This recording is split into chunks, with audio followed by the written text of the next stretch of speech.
Good morning, welcome to my mini vlog. सकाळी आधी डबे पोहोचवले, मग लगेचच कपडे भांडे धुवून घेतले, घरातले राहिलेले सगळे शिल्लक कामं करून घेतली. आज मी बनवणार होते वाटाणा भात. त्यासाठी सगळ्या भाज्या आधी कट करून घेतल्या. त्याचंच अद्रक लसूण टेचून घेतलं. गरम झालेल्या कुकरमध्ये थोडंसं तेल टाकून दिलं. गरम झालेल्या तेलामध्ये जिरे, मोहरी, कढीपत्ता न टाकता मी आधी कांदा भाजून घेते. नंतर वाटाणा सोडला तर बाकीच्या सगळ्या भाज्या आधी फ्राय करून घेते. भातामध्ये जर लाल तिखट टाकलं तर त्याची चव जाते, मला असं वाटतं. म्हणून मी त्यामध्ये फक्त हिरवी मिरची, हळद, मीठ आणि धनिया पावडर आणि चिकन मसाला टाकते. भात शिजायला टाकलाच होता तेवढ्यात हे आले आणि त्रिशाचे त्यांना बघून अशी काहीतरी नाटकं चालली होती. ती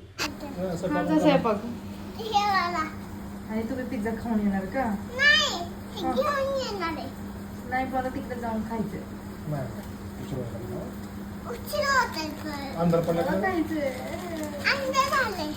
मग काय नाही होत. त्यानंतर मऊ आणि सुटसुटीत असा माझा वाटाणा भात शिजला होता. जेवण करून घेतलं आणि थोडीशी यांची मज्जा घेतली. असा होता माझा आजचा दिवस. Okay, bye bye. भेटूया उद्याच्या ब्लॉगमध्ये.